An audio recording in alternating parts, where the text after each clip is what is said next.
Hello and welcome to this unusual live stream when we are both together, myself, Riya and Aeron. Welcome, welcome, welcome. Let us know, guys, if you can hear us and see us fine. And let us know where you're joining from today. Let us know in the chat whether the audio and the video is coming through okay. So yeah, been here since 9 o'clock this morning, bouncing between the sessions now, and I was looking forward to this actually. So we're coming on to share with you today what it kind of means for the divine union. And we've we've never shared publicly about our relationship before and sort of what led us up to where we are.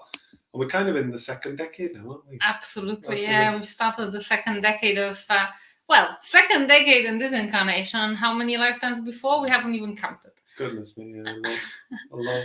Audio and video perfect as Amelia. Awesome. Happy days. Thank you so much, Amelia, for letting us know.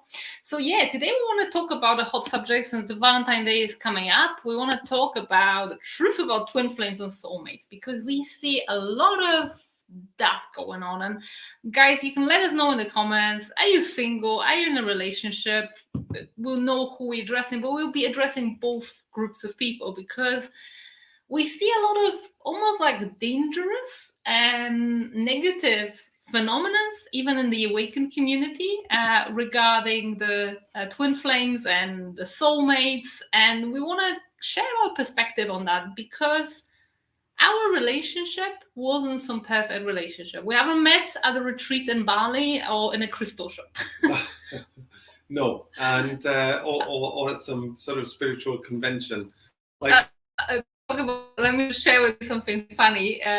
Like a few days ago, because it's coming to Valentine's Day, an advert popped up on my Instagram feed about a Valentine's Day spiritual thing for couples, and you know what that was? That was the ayahuasca. That was the ayahuasca retreat, and I'm thinking, what a great thing to start a relationship when you're like puking and like running to the toilet.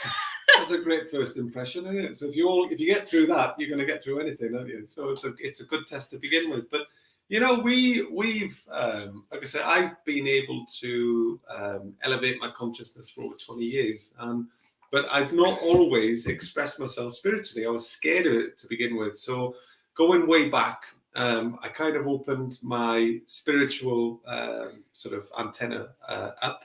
I turned that on with the help of somebody, one of my guide and mentor at that time. But it was kind of scary and frightening.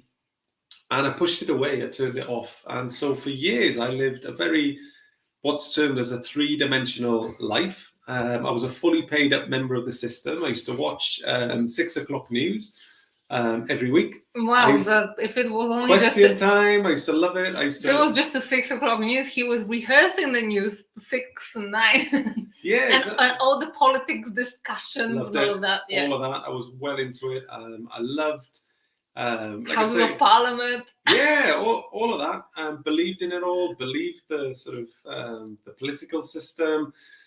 Paid the taxes, chased the material things, built businesses, traveled around, did all that kind of good stuff.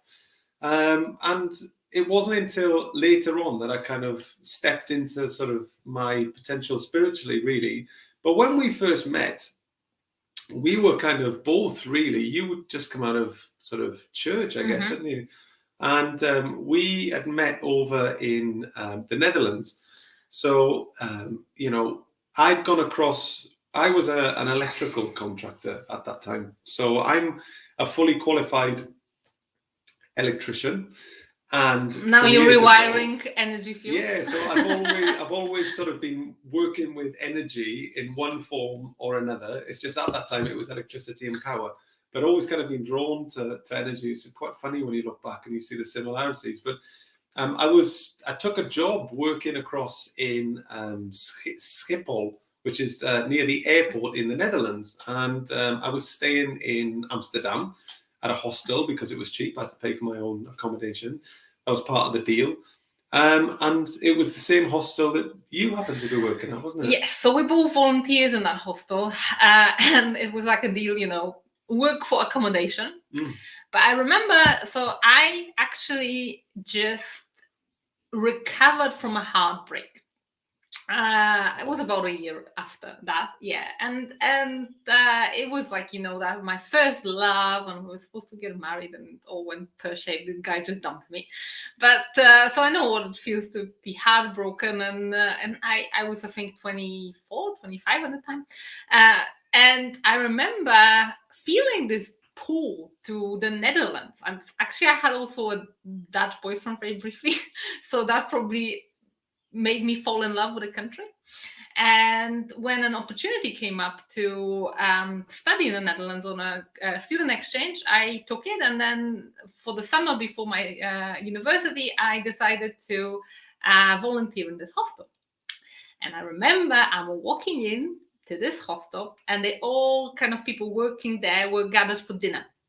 And I'm just coming with my one bag and a little kind of like a backpack or whatever, and I see this guy, and I'm kind of like, this guy looks familiar. He must be Polish. We'd never met before, or we thought at that time. Yeah. So, and it's like, I wonder if he's Polish, because someone, I think there was a girl who also worked at that hostel, was picking me up from the airport, from the train station, and she was like, oh yeah, and there's this Polish guy that actually works, and I know you're Polish. I'm like, oh yeah, that must be the Polish guy, and we probably met somewhere before. Well, he was the Welsh guy, and we didn't meet in this lifetime.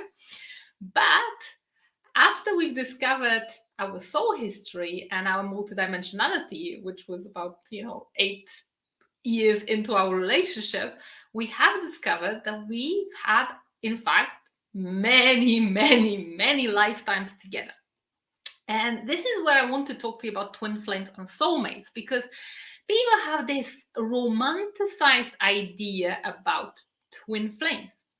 And this is something that I see over and over again, and you see especially in your one-to-one sessions. And you can really mistake a twin flame for a soul pattern. And just the fact that you've met before doesn't always mean that you guys are twin flames. And just the fact that you have met before and you're in a romantic relationship now doesn't mean you've been in romantic relationships throughout your incarnations and that you've been always the same gender. Because so let's see from our perspective what we've been doing together. So in one lifetime, for example, we were two monks, both male, in the same monastery. And we were very devout in that lifetime. And we were like good friends, right? Yeah. So we've had relationships going back through the years in different lifetimes. Terrestrially, I'm not talking galactically as well, but galactically is like a different sort of linear line. Yeah, if you like. But let us give them some flavors of relationship we have. So we've been two monks, both male. We've been brothers. Yes. Brothers in arms, actually two soldiers. Yes, we have. Yeah. Made our father proud. Yeah, I remember. Yeah. What else we've done? We've been black magicians too. Yeah. On the dark side of the force, doing nasty stuff and rituals, etc. In one of the lifetimes, we've been married many times with quite standard lives. We usually were kind of, apart from this soldier lifetime, we always had some spiritual kind of in our previous relationships. A lot of them we had some mission, right? Yeah, there is. And so it's just that the point, I suppose, is that it doesn't always, when you have these soul patterns going back through, you don't always play the same role with the same gender and have the same relationship as you go through. You can play different roles, and you can have genders are fluid when it comes to incarnations, because you seem to bounce around all over the place, and there's no rhyme, no reason to it. So, in one lifetime you could be male. I'm male in this lifetime. My next lifetime I might be female, and that's just female actor and I'll be male. The soul and the consciousness doesn't have a gender. It just the body it inhabits in each particular lifetime has a gender. So we bounce all over the place when it comes to things like this, and that's been the case for us. It's been the case for us, and probably will be the case for many of you. And another thing is that actually, when we look at our lifetimes, they were very calm lifetimes, and we've had other soul patterns with other people. And by the way, you can have soul patterns with your worst enemy, with your hated boss, with your mother-in-law who you can't stand. So soul patterns that you reincarnate together doesn't always mean that you like all this kind of like lovebirds. But one thing we've discovered is, and if you, for example, compare the incarnations you had with your ex-wife from like 20 years ago in comparison to the incarnations you had with me, you were always in some kind of like a sick kind of pattern. Yes. Whereas with us, we always be on the same side. We've never really harmed one another in our previous lives. Not all soul patterns are the same. So it's not that you can't take a soul pattern and it's like a cookie cutter and it's a carbon copy for everybody. There's many different kinds of soul patterns. It's not just one person. Like you can have a soul pattern with 5 different souls all bouncing around, having different roles and everything. There can be 8, 10. There's no limit to the amount. But there's something which it's almost like a history which kind of magnetizes these souls together as they kind of incarnate through their life. It's remarkable. But the thing is with soul patterns is once you spot them, it's in the way, because I see soul patterns in a different area of the consciousness field than I do, say, the Akashic records or other things. They're located in a certain area for me. And, sometimes you would choose to leave the soul pattern as it is, which is really cool. If that resonates, but then sometimes people want to break away with them and separate them. Because sometimes those soul patterns actually cause a lot of chaos. Yeah. And this is where our warning comes from, because people, when they feel this feeling of familiarity, which I felt when we first met, it kind of almost becomes deceiving. It becomes something like, oh my God, this is the one. Yeah. And then sometimes shit happens. Or another thing is this whole twin flame excuse where it's like somebody is, there's this romantic idea that, the twin flames are just, we're destined to argue and all the rest of it. And people kind of like to try and feel like it's maybe some twin flame relationship to justify a poor relationship.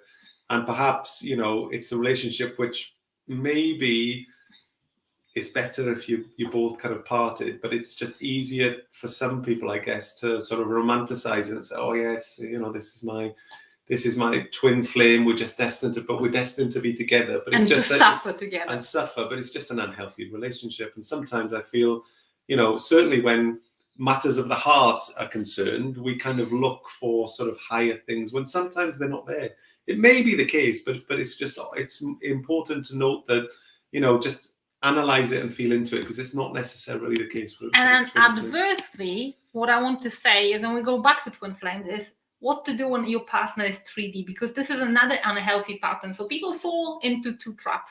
They often fall into this twin flame trap. So I'm going to suffer and be treated like an absolute piece of shit because this is my twin. Language, Timothy. Oh, come on.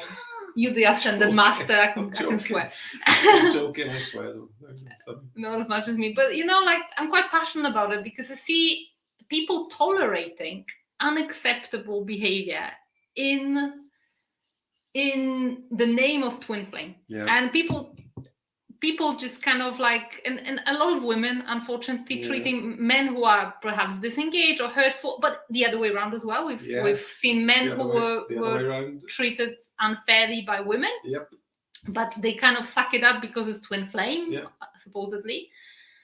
And it just doesn't have to be like that. And then there's a second really dangerous trend in the spiritual community, which is, oh, my partner is 3D, so he doesn't resonate, I'm gonna leave them behind, and now I'm gonna find someone better who is more 5D. And yes, your heart will know if you stop resonating, but sometimes you can really abandon true love and someone who has been with you, perhaps you raised children together, and relationship is good, but they're not that maybe spiritual.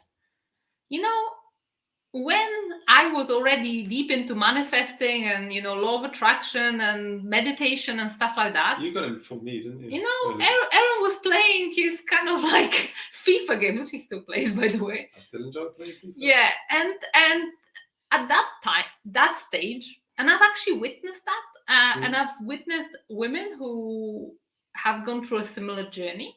where they are the ones that awaken first, and that happens very often, by the way, because the divine feminine kind of gives birth to divine masculine. Women are more in tune with themselves and more in tune with their emotions, and this is coming from somebody now who 95% of the people who I work with are female. And, you know, as being a man and, you know, being on sort of team male, team hombre, as they would say in Spain, it's kind of, I want more men, to awaken. But it's kind of, it is what it is. The ratio is what it is. It's about 95% female currently at the moment and about 5% male. And I would like more men to kind of start to awaken and come on board, because we can try and balance things out a little bit. But I think women come to the party first, because all of you, the majority of you here are going to be female watching this, and you're just in tune with yourselves a lot more, in tune with your emotions, I think. So. Yeah, and the thing is, maybe it will take a little bit longer for your partner to awaken. But perhaps they awaken their own way. Just the fact that they awaken doesn't mean that they, you know, need to buy you crystal wands and go on planet. Construct little pyramids to sit under in the living rooms. Have you seen them on Insta? I haven't. The pyramids that people construct. I mean, I would love that. That's good for the energy. You could put crystals in the corner. Yeah. But you know, it's also, I think sometimes we also see these archetypes of what an awakened man or awakened woman should look like and should feel like. And we can have a perfectly loving, beautiful partner, but maybe they're not, you know, exposing a naked chest on top of a waterfall and, you know, saying why or whatever. They still can be divine masculine, because divine masculine can be that guy who kind of picks up kids every day from school 100%. And cooks you dinner. You know, the fact that he maybe not some kind of Adonis with a spear. Speaking of cooking, after this is finished, have a guess who does the cooking in our house. Have a guess who did the pancakes this morning. Yeah, no, totally. But that's the thing. So it's like, yes, you can be a man, and yes, you can do the cooking. I do the cooking, and it's, whereas, you know, your strength is in organizing reality. So it's amazing, you know. Yeah. So it's a case of Christy says he can buy me new crystals anytime. Christy said my husband calls me his little alien. Well, you know what? But what it comes down to as well is if you've got you might be awakening at different stages, ladies, right? And probably you're first to the party, right? Anybody watching this, spiritually minded, perhaps your partner's not quite as you know.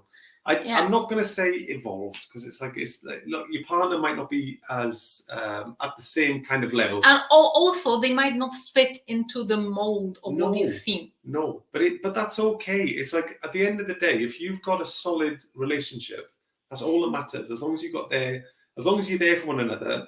One thing to bear in mind: just make sure that you know, like, there's understanding. Let's say you want to meditate or you want to develop spiritually or whatever it is, that there's no resistance, and it's like, oh, you know, your partner's trying to stop you from developing. Because if you're developing, trust me, I've heard this termed on a podcast, and it was called the popcorn effect for consciousness.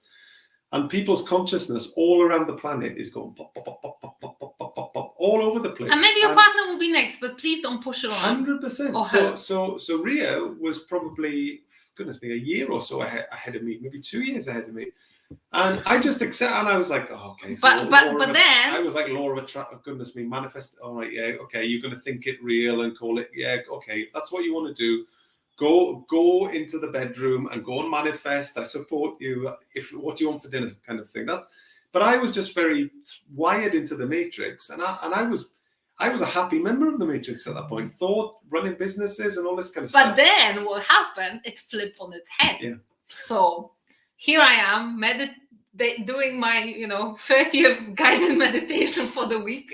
In going into sorry. Don't even do it. I would have. It's a good job you didn't do that. I would have sprayed the laptop with water. You're gonna go up dispenser in space. So I'm going into space with Dr. Joe Dispenza. And Aeron is just I there. love him, by the way. Yeah. He's amazing. And he is in quantum and back out and onto Arcturus and into the Akashic records 3 times before, Dr. Joe says space. Yeah, I know. But honestly, we make a friendly joke about that. I swear, the work he does, Dr. Joe Dispenza, is amazing, and he's kind of like the bridge that brings the quantum field into sort of scientific language, and he appeals to people with who need reason and logic, right? So we used to have a joke between us, and we go, are we going to go in space? And we used to kind of joke between us. But we both love his work. But then the point was, I was like, slowly going into space, and he was already there. He's like, he didn't have to. And then he taught me, okay, so how do I get to the quantum? How do I channel without having to go through all of that rigmarole of half an hour guided meditation? And, he's like, I'm just slowly connected to Mother Earth. And he's like, channeling Arcturian Council. So it's kind of like then accelerated. And the thing is, once you awaken, your transition and transformation doesn't run in linear time. No. So it doesn't matter how long you've been awakened, because some people can make a bigger leap in 3 months than others in 30 years. And that is absolutely true, and things are accelerating now anyway. So your partner, as long as you're on the same page where you've got understanding, and there's not one of you isn't criticizing the other one because you're not awake, you need to waken up and all that.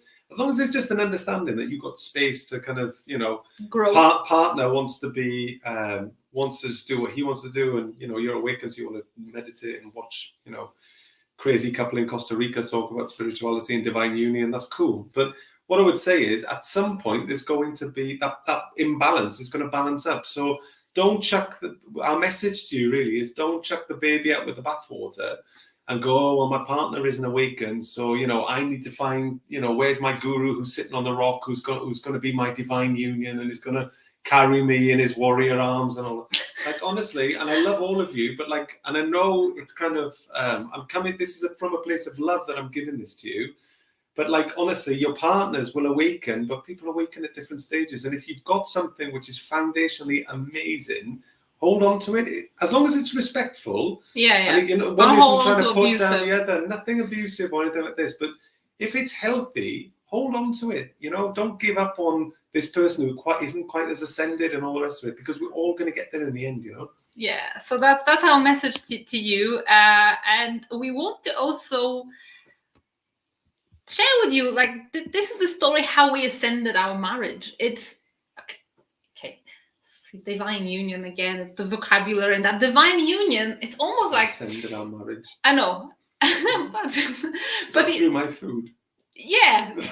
I made sure I kept cooking nice food. Yeah. And that just ascended things where she felt good. And your food opened my heart field. Okay. And my heart consciousness opened up and connected to yours over this plate of beautiful food and full of frequency. Is that how it went? Raw vegan, of course. No, it's not raw vegan. But so how do we ascend our marriage? So because what I want to address is when people hear divine union, how to enter divine union, it's almost like scary because it implies that it's given. So that divine union is given. It's like a match made in heaven. You've been meant to be, and this mysterious twin flame manifests, and the goddess descends in her floaty robe, and the warrior comes with his spear. And it is a little bit perpetuated in a modern iconography, let's say, on Instagram and stuff like that. And it can cause a lot of frustration. Yeah. Whereas... Well, because the thing is, it's, just... I can tell where Riya is going with this. And one of the things to mention is that, with the iconography, with the stuff that you see on Instagram, with the floaty goddess and the warrior with the muscles and... all of this kind of stuff, and it's like warriors of light, and it's like we can look at our own lives sometimes and think, oh my God, why aren't I a floaty goddess? Oh my God, why isn't my husband a warrior with a spear? Why isn't he? Why is he just sat on the sofa in his like sweatpants? Yeah, or underpants. And, you know, I do that. Nothing Yeah. wrong with that. But it's hot here in Costa Rica. I think a lot of goddesses would like to see you in the underpants. No, Let's not go that way. But no, what I was going to say is, like, sometimes we can look at stuff that we see online, and then we can almost try and reflect that back on us and try and measure ourselves against what we see online. And it's just to kind of tell you that we're all of us, none of us are perfect. We're all kind of imperfectly perfect. And it's just to kind of embrace who you are and not to kind of measure yourself against this kind of iconography or sort of branding, personal branding, and, you know, professional photo shoots and stuff that you see online, because it's kind of what it comes down to is it comes down to energy and frequency. And if you've got a solid family unit where you love one another, you might not see eye to eye on the spirituality, and there might be that little bit of imbalance. Just kind of go with it and just hold space for one another, because, you know, it was Riya before me, and then I came on board, and bang, we kind of started developing together. And then once we started, it kind of really accelerated. It just gets rolling, then, doesn't it? It gets rolling. Then that's when that whole ascension really comes into play. This is when this whole thing accelerates. But let me get back to you. I just want to read a few comments. Okay, Maxine says that's so reassuring to hear this, and I really like what Jodie shared before about, you know, this whole twin flame relationship that didn't go quite well, and then now she's got a solid and grounding partner. She says he could be a truck driver and not happy. Well, truck drivers are the heroes of the 5D revolution, so, you know, anybody would like a truck, you know. Yeah, I mean, you know, the truck drivers are doing amazing things all around the world. Started off in Canada, and that's, you know, without going down that rabbit hole. But, you know, truck drivers doing some amazing Okay, so things. there's a very interesting question here. Jodie says, why do I have an X energy distracting me? I see his name everywhere. I'm confused and overwhelmed. That might be a soul pattern. Yeah, so it might be a connection, energetic connection that you've got there, and it may be a soul pattern. Without reading you, it's difficult to say. But it just sounds like there's some kind of energetic cord or energetic connection that's keeping you anchored in there. So there might be something from past lives, like a karmic connection. Well, it will be, won't there? If it's soul patterns, yeah. it's past lives. So I would just dig into that energetically. I look into it, but it feels like there's some kind of energetic connection tying you to, and that's why you it's not that the names weren't there to begin with, but you're just spotting them and you're seeing them. Yeah. Because... So that can be disconnected. If you're in a happy relationship now and you don't want to, for example, you know, and there's still something anchoring you to X, and it doesn't matter, because like Aeron was doing clearing soul patterns from his ex-wife, like what? That was fun. That was fun. But that was like what, 15 years after you've kind of like split up, you know, you've kind of. That was great. That was yeah. So it doesn't matter. This soul patterns can continue even though we've been married for like 100%. But just, you know what I'd say in answer to your question, just feel into. You know, if you feel like it's kind of a distraction for what's going on, because there's no right way or wrong way, and there's no sort of rule book to say that just because there's a soul pattern there that it has to exist in perpetuity. It doesn't. No. So if you feel like it's becoming a distraction for you, and it's kind of encroaching into the sanctitude of your divine union, you know, we're going to use some spiritual language, but if you feel like it's encroaching into your kind of thought process around your relationship, and you feel like it's not, what's it going to come to? Like, you know, is it a healthy thing that's coming? Maybe disconnect from it. Yeah, but what's it serving? Okay, so there's two things to bear in mind. Should I protect and cut it off? Do not ever cut anything off. No, you never cut. You never cut. You've got to never do that. Never do that. So we've got two scissors here, and we're watch going to what you're doing with them. Like Edward Scissorhands. Don't do that. Don't do that. Yeah, so don't do that. No, because basically by cutting, what you're doing is you're invoking some kind of reaction from it. So whatever you do energetically, I know you can be sort of lulled into thinking like this when you hear terms like cord cutting, right? It's cord dissolving. You dissolve stuff gradually and gently, and so it doesn't cause an energetic. And this is the very last thing you do, because I know that you think maybe you assume that people know how you do it, but before, oh my goodness me, what have we got here? Oh, it's a dog chasing an anteater. So yeah, as you do in Costa Rica. Yeah, just a normal day in Costa Rica, a dog chasing an anteater. There you go. So going back to code releasing. So for example, Aeron, when he does his client sessions, or whenever we do any code releasing, this is the very last thing you do, not the first. So what you've got to do first is actually learn all the lessons and also discover why the code is there in the first place. Because I see that a lot of people disconnect codes in a very jerk reaction, not learning the lesson. It's the same with ancestral patterns. We'll be talking about all of it over the next few weeks.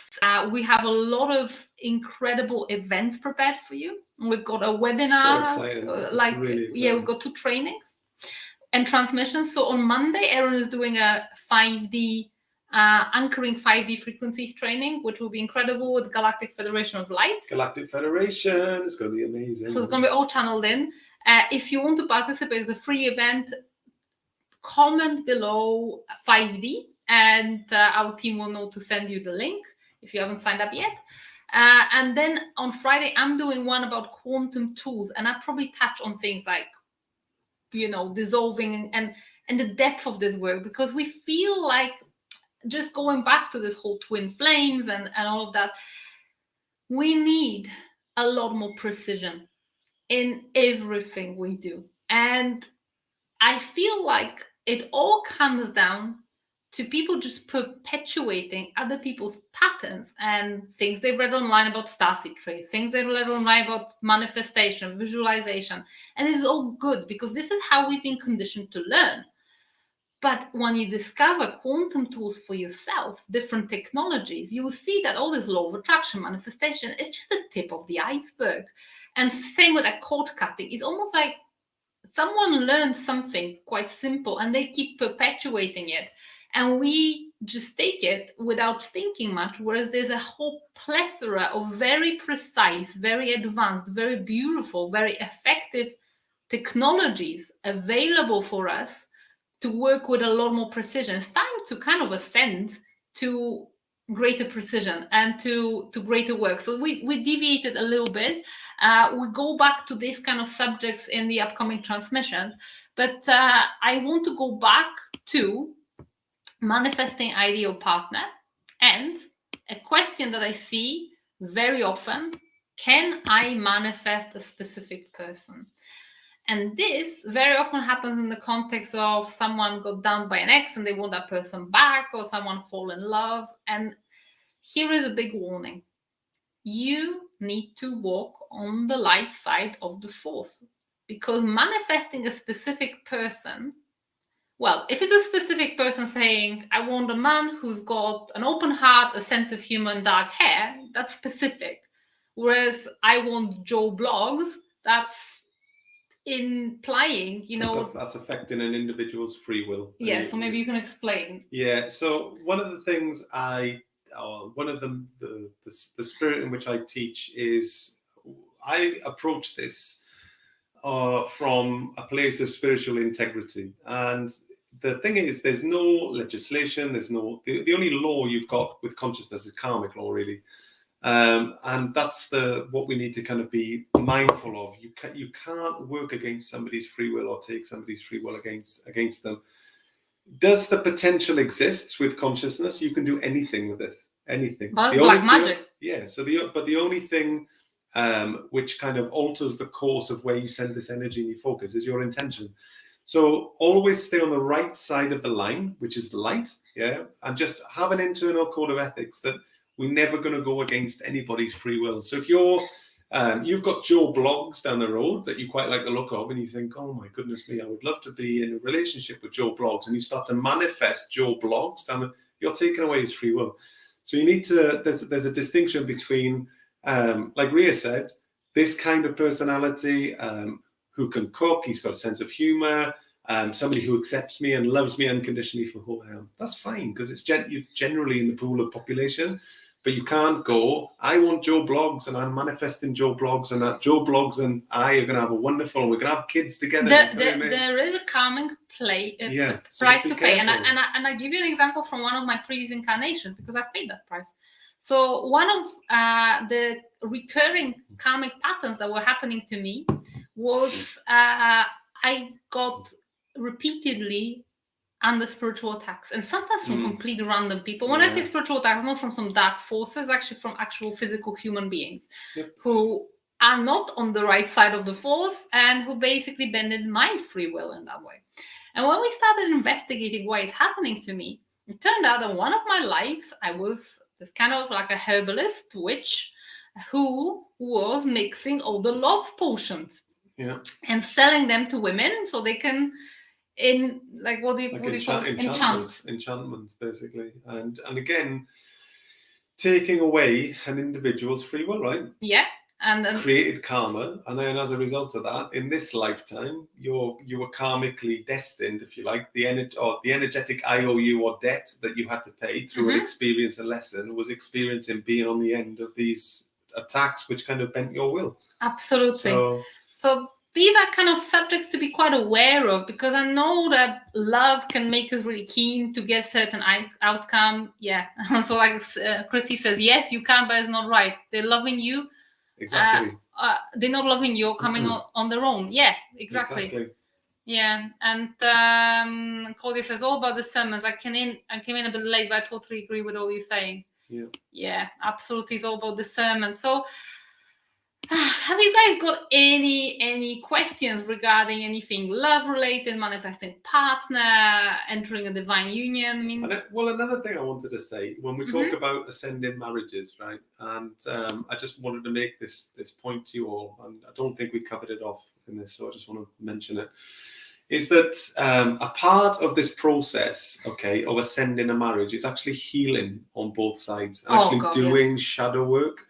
And I know it's not pleasant, because a lot of the time, certainly when it comes to the male side, I can speak for males because I'm a man, and I can speak from a male perspective who's gone through this journey, right?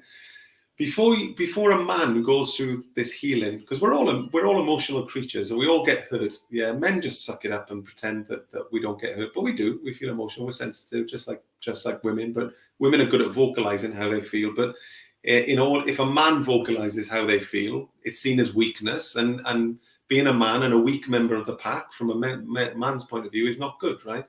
Because obviously, as you get less food and less females. You get less food and less females within the pack, don't you? So you don't want to be seen as weak. You want to be seen as strong.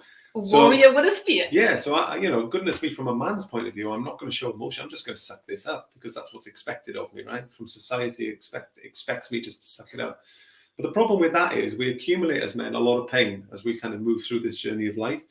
And if we are unhealed versions of ourselves, we can be projecting sort of unhealed wounds onto other people. Same with women. So there's a lot of, and also a big one for male is ego and pride. And I've been under that myself, right? And big one for women is insecurity. Yeah. So there's ego, there's pride, there's insecurity. But the ego, for instance, you've got to understand how powerful that is as a driving factor for men. Male pride, when their pride is hurt, that's like, my goodness me, and it makes them do kind of like silly things. And then when the ego is dented as well. So part of this great awakening is actually becoming. The ego is never going to die. Let's just we get this thing termed ego death. It never dies because it's a part of who we are. All that happens, we just learn to disconnect it and move it to one side. It's always there. It's just whether we choose to engage with it or not, right? And so it's kind of a case of not overcoming, but just disengaging the ego is one thing, and actually healing a lot of our trauma and pain. And, up until the point that we start to do this, we're just walking wounded. And, it's like your partner, and not just that, but we can pick up trauma based on what we've been through from our parents' trauma and from our grandparents' trauma, and then we can keep projecting, and like you said, it's a cycle. And I think for like honestly, for a marriage to totally ascend, And to sort of stand the test of time and stuff, really, it's just a case of learning to start to do the shadow work and start to overcome some of this stuff which triggers us emotionally. Because I think when we say shadow work, we mean beyond shadow work, because a lot of people think shadow work is just a psychological term, and it's just your own childhood trauma. We're talking beyond like mommy and daddy stuff. We're talking about your grandfathers, your grandmothers, societal imprints, how you've been conditioned, seals. Really, to fully transform. It's a lot of hard work, but goodness me, it pays off. We have been through thick and thin. We've lost a business together. We've been through absolute terrible stuff. We've been through hell and back. And, it's one of the things which stands out for me through that whole process, because I look back and there was a lot of the stuff which was going on at that time when the business failed. And, basically like and before 8 to 10 years of our life, blood, sweat and tears went into that. And, we lost a lot, like everything. Talking, personally in equity, we lost a big sum of money. And we could have turned against each other. Well, the whole thing, it was kind of, the people who were kind of attacking us off the back of it were kind of looking for us to turn on one another and whatever. But we never did. And one of the things, is about never blaming one another when the situation is different, just supporting rather than blaming. Because again, if you're not careful and unhealed, the ego, right? The ego is always looking for somebody else to take responsibility, because God forbid that the ego feels like they made a mistake or they feel stupid. So it's your fault. It's your fault. I made a wise decision. You led me astray. So this is the ego. So if you look to try and blame one another, again, that's a road to nowhere. So one thing we did really, really well through that whole, which was the talk about dark night of the soul. Oh my God, it was just the hardest thing I've ever had to, my whole identity died. Everything died. The whole thing went away.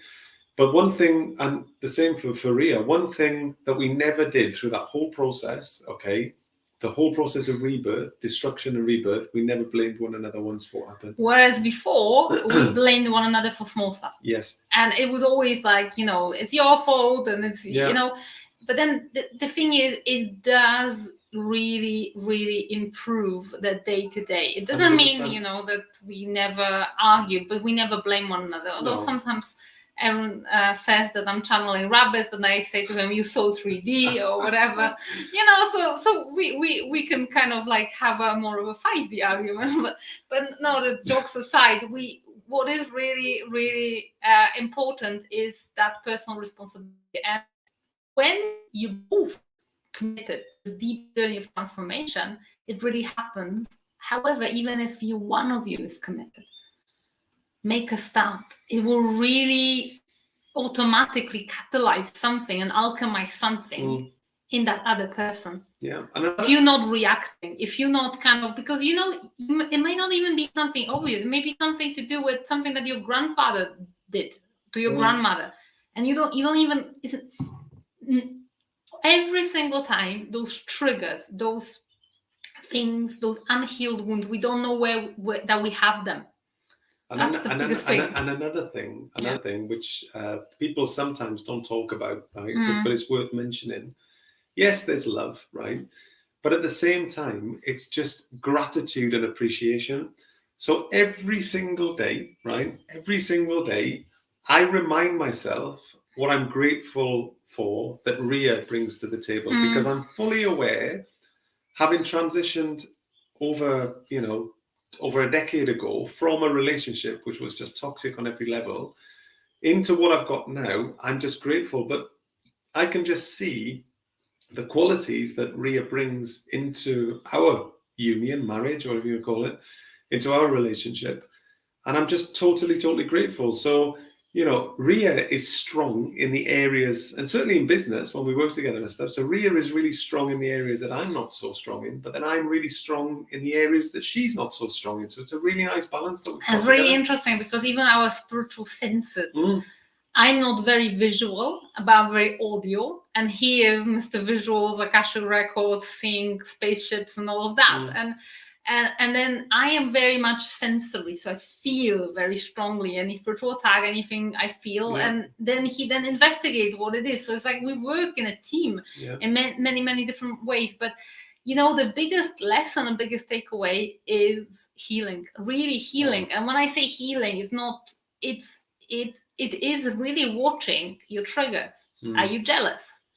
Are you insecure? If something is coming up that triggers you and you feel that, follow that thread. And just honestly, if you catch it, you'll feel yourself being triggered either by a situation, a message, or little senses go off and that was a bit funny, but there's a reaction. That's a great thing, because what's triggering it? What's triggering it is typically wounding or trauma that we've been through. And then there's a mastery in investigating. Is it ancestral? Is it my own? Is it past life? Is it karmic? Is it societal? When you go down this rabbit hole, we'll be talking a lot about it in the coming weeks. So tune into our next transmissions to learn how to do it. But the takeaway from it is heal yourself. And then, once you strip all the layers, then you are love. You are absolute love. And this is something someone said here. Renee said, shadow work is inner love. It is totally. And you've heard us say that before, Renee. It's like, rather than shadow work, we prefer the term inner love. It's giving yourself love, right? And actually helping yourself transcend this, because it's like society says that we've got to put a brave face on it. We've got to be the strong ones if it's for family and kids and things like this. But we've all go through emotion, and we all carry pain. So now's the time to kind of purge this as we get rid of it. But what we wanted to start off this kind of like video series for you, basically start off with the both of us on this divine union. But we're going to be talking really about how we can really start to embody this kind of new earth frequency which is coming in. And this way of operating, this new earth, consciousness 2.0, earth 2.0, new humanity, whatever you want to call it, it's just a new way of living and operating. It's approaching, right?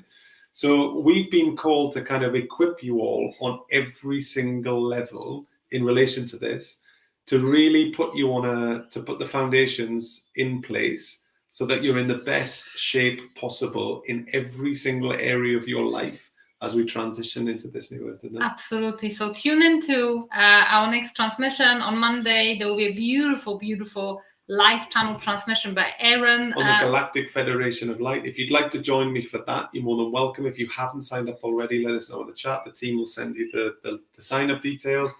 That's going to be with the Galactic Federation, so you don't want to miss that. And then yours is on Friday, I think, is it? What's yours on? I will be sharing various quantum technologies that help you create this life of your dreams, of your design, becoming the architect of your own reality, which go beyond just visualizing manifestation. Because I just feel like, come on, guys, we as a humanity, there's more. There is more. And let's not stop by drawing and writing 5 things on a piece of paper, even though journaling is super powerful.